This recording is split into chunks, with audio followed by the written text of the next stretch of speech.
Welcome back dito sa channel natin. Andito tayo ngayon sa may Arca South. Alamin natin ang mga latest na development dito. Ito na ang bagong integrated transport hub, ang Arca South Terminal. Dito nasakayan ng mga traditional jeepney at mga bus. May tricycle terminal din dyan sa kabila.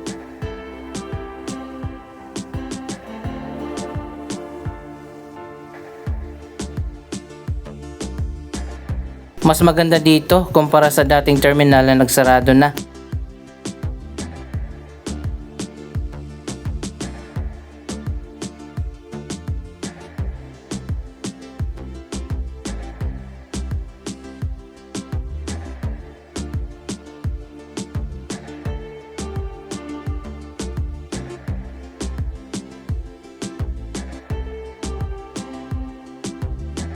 Mas organized na ang pagsakay at pagbaba dito.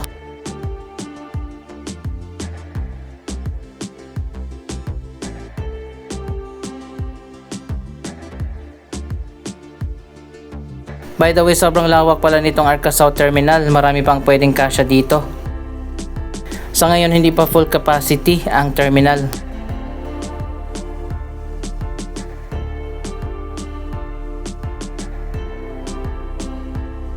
Bukas na rin pala yung mga food stall dito sa kabila.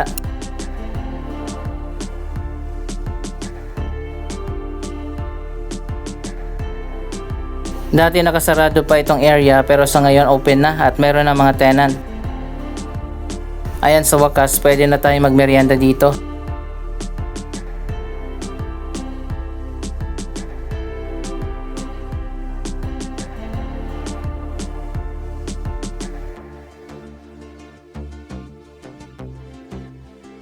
At dito nga yung terminal ng mga tricycle. Napakarami mga barangay ang nakapaligid dito sa Arca South.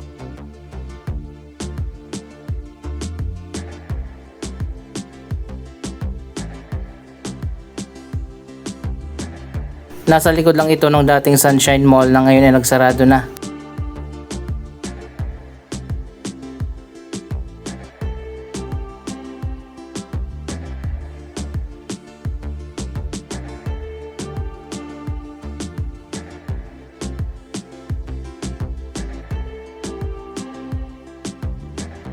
Maluwag yung daanan dito at meron pang canopy.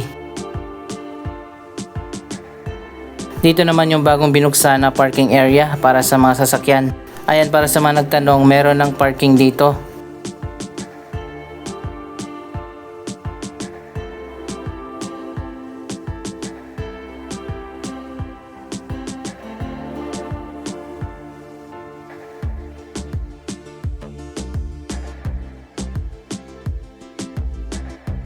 Ito naman yung daanan palabas ng Arca Boulevard. Nandito lang sa kabila yung Ayala Mall sa Arca South, walking distance lang.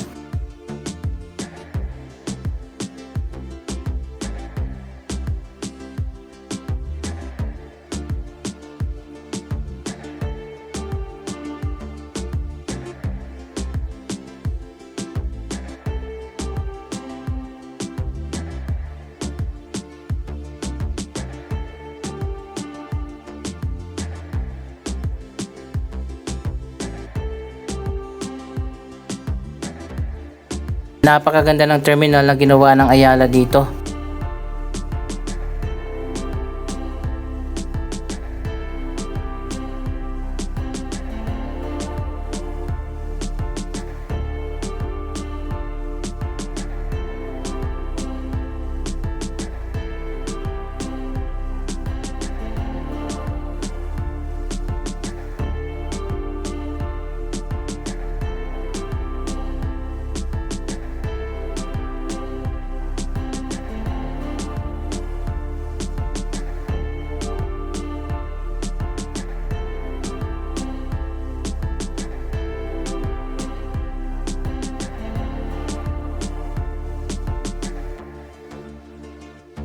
Ito naman yung exit palabas ng Arca Boulevard.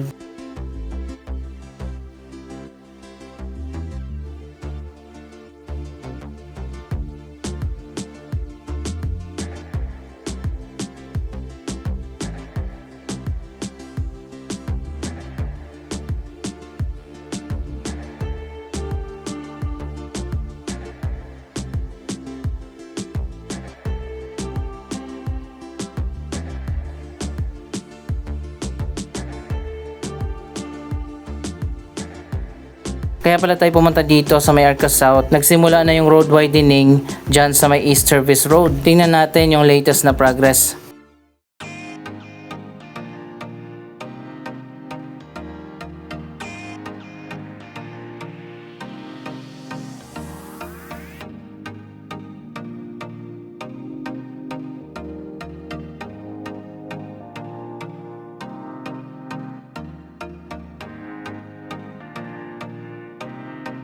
Sarado na nga dito sa may Sunshine Mall.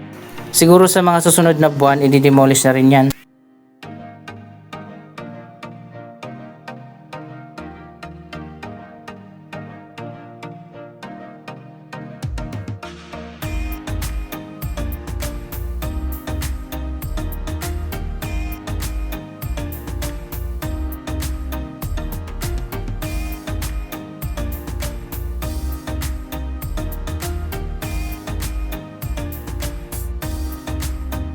Dito sa bungad, inayos na rin nila.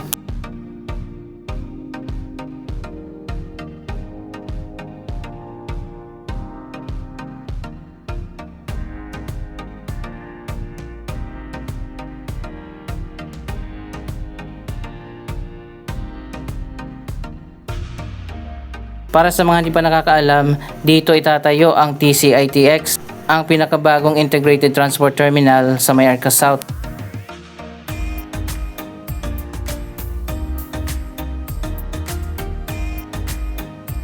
Ayan, itong malawak na area ang tatayuan ng bagong integrated transport terminal.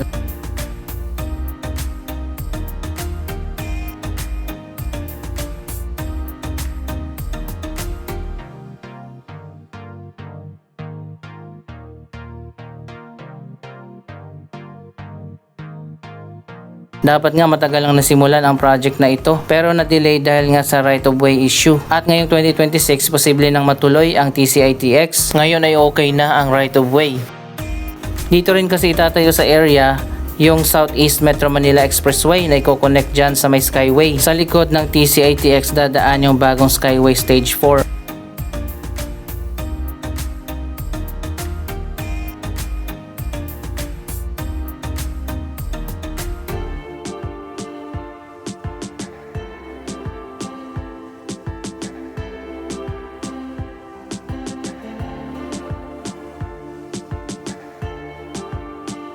Ayon pa sa original timeline, dapat year 2027 tapos na yan. Pero makikita naman natin, hindi pa yan nasisimulan. Most likely baka year 2028 na ito matapos kung masisimulan ang project this year.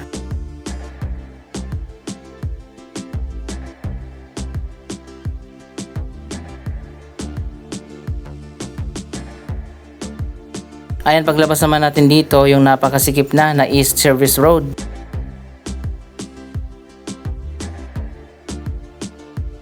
Dito rin itatayo yung North-South Commuter Railway FTI Station.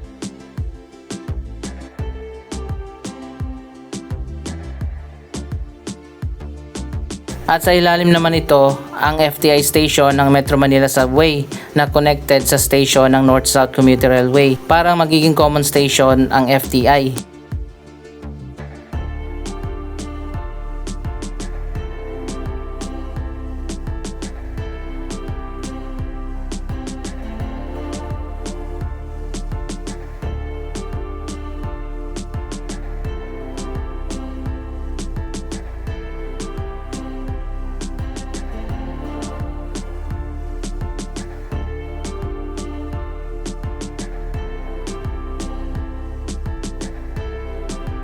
So ito na nga bilang paghahanda sa mga malalaking projects na itatayo dito, ang Metro Manila Subway, North-South Commuter Railway, TCITX at Southeast Metro Manila Expressway. Nagkaroon na ng road widening dito.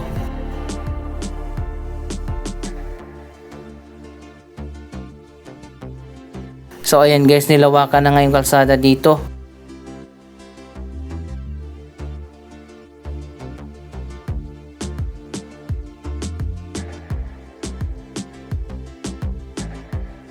Mas maluwag na dito sa bungad ng Arca South kapag natapos na yan.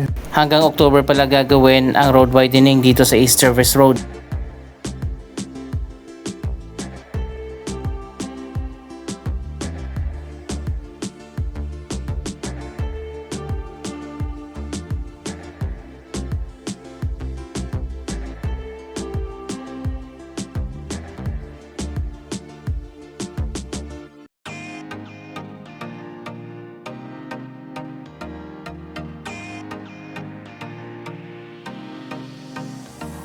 Dapat lang talaga nalawakan itong area dahil 4 na mega project ang magkakasabay na gagawin dito.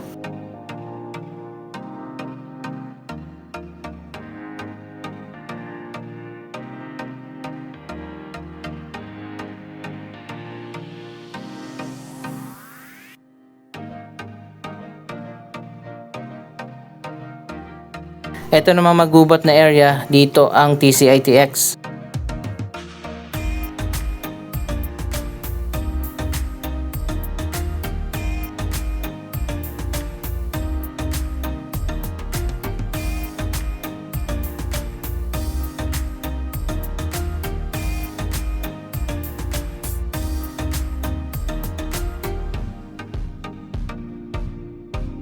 Ayan, makikita natin itong poster, ang TCITX, at nasa likod dadaan yung Southeast Metro Manila Expressway na idudugtong dito sa Skyway. Ayan, ito naman ang design ng TCITX. Ang project na ito ay itatayo ng Ayala Land.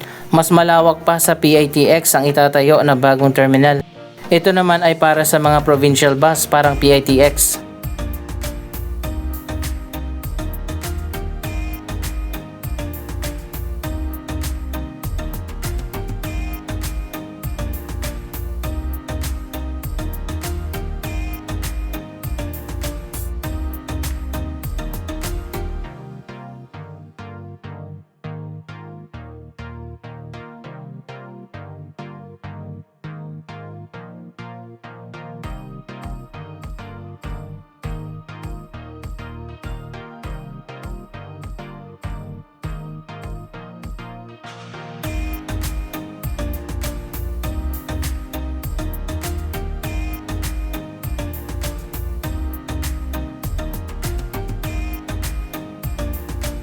Ano kayang papalit dito sa may Sunshine Mall? Abangan natin yan sa mga susunod na update. Dito sa bungad ng Arca South, 2 pa lang yung building na naitayo. Ang Trine Enterprise Plaza. May height limit siguro dito dahil mababa lang yung mga building. Pero ang ginawa nila, mas malalim na hukay at meron mga floors na below the ground.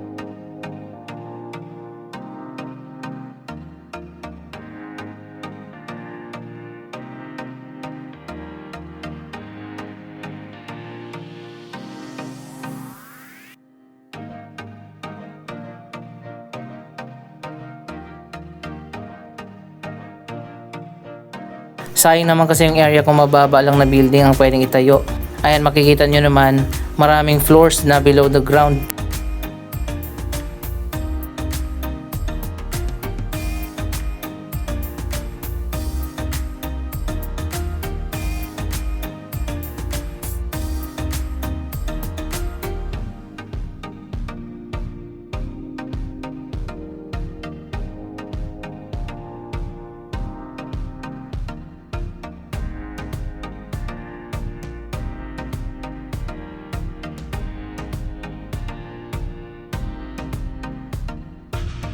Dito naman sa kabila ang headquarters ng MDC, ang development company ng Ayala Land.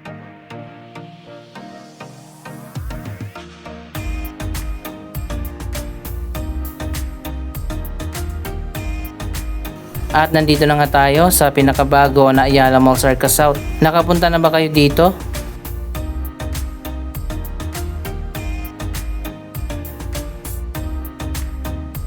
Ang main mall ay hindi pa nagbukas. Yung mall pa lang dun sa kabila ay may kasama na hotel at mga office. Abangan pa natin ang grand opening ng main mall.